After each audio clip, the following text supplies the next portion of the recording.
Welcome, friends, neighbors, ne'er-do-wells, and all the ships at sea. This is Coach Casey, and this is my Sober Life Journey channel, where we take a look at everything related to sobriety and having a healthy and happier life.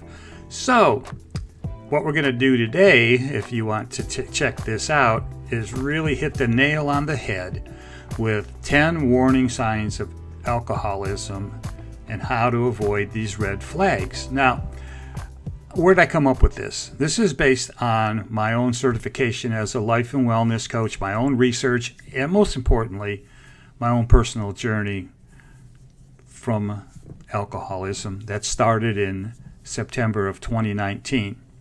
Lots of ups and downs, and that's why I am so committed to this channel and helping people, no matter what their ages are, to beat alcohol use disorder, or at least how to manage it, okay?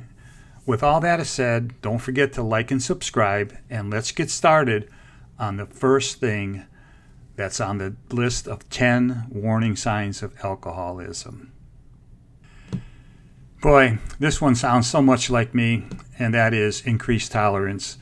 So when I was drinking, I was basically trying to brag about, I have a wooden leg. I can drink a six-pack and take 4 shots, be coherent and be the life of the party. And it started with a drink, and it went up and up and up and up. And then I started to convince myself that maybe I have some special immunity to alcohol. Maybe because of my weight or my age or whatever, DNA, I can drink as much as I want and other people can't. And that was so stupid, it's not possible.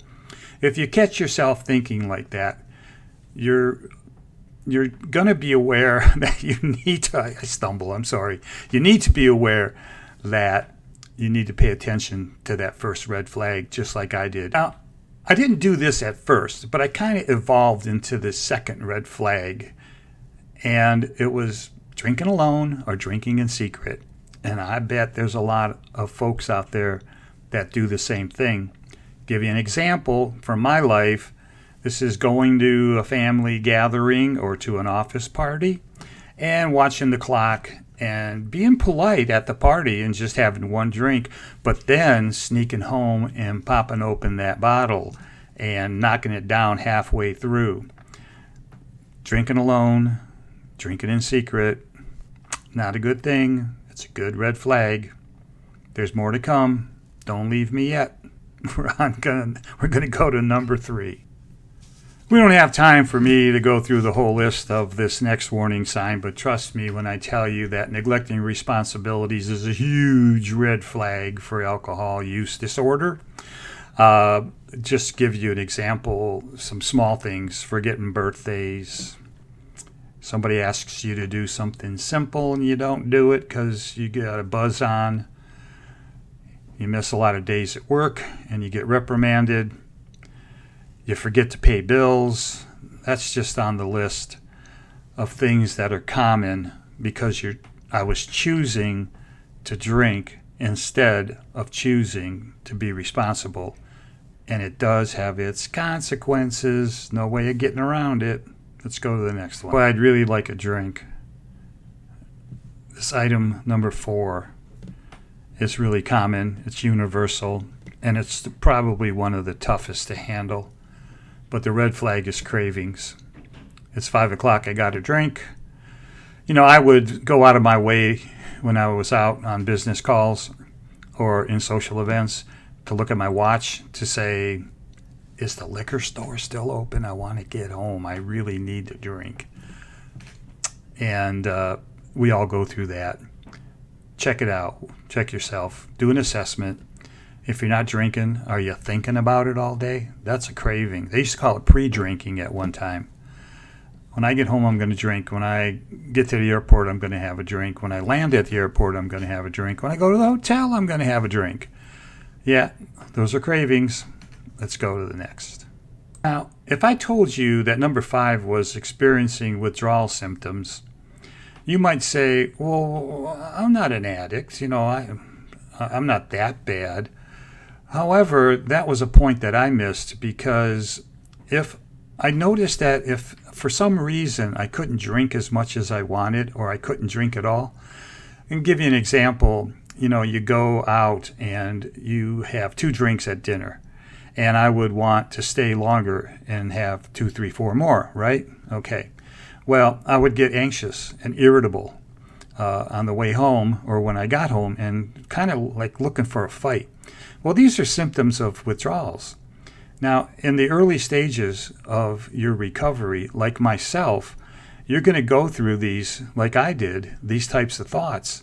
And so be aware that this is a red flag and plan ahead so that you can deal, like I try to, with these things. Number 6 on the top 10 signs of alcohol addiction is loss of control.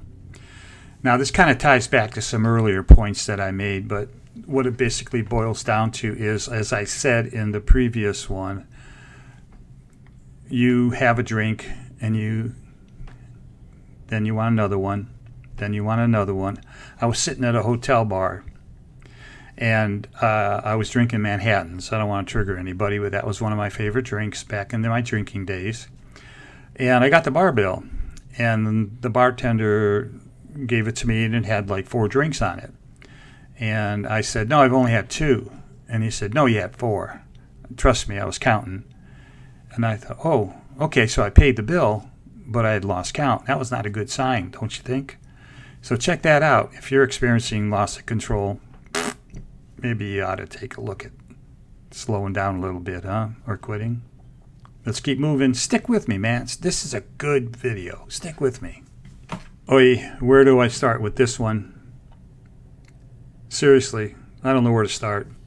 This one goes so deep into my personal life that I don't have time, but I'm just going to tell you that the sign, number 7, is relationship issues created by alcohol. Now, the problem is, for me, was when individuals brought up the stress and concerns in my relationship with them, I always got defensive and would say, you don't understand, I can handle myself, or that's your problem, I don't care what you think.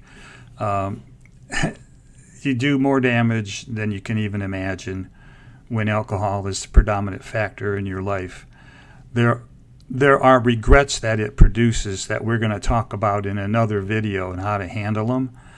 But if none other of these symptoms so far rings with you, this one should, because it could be a life changer.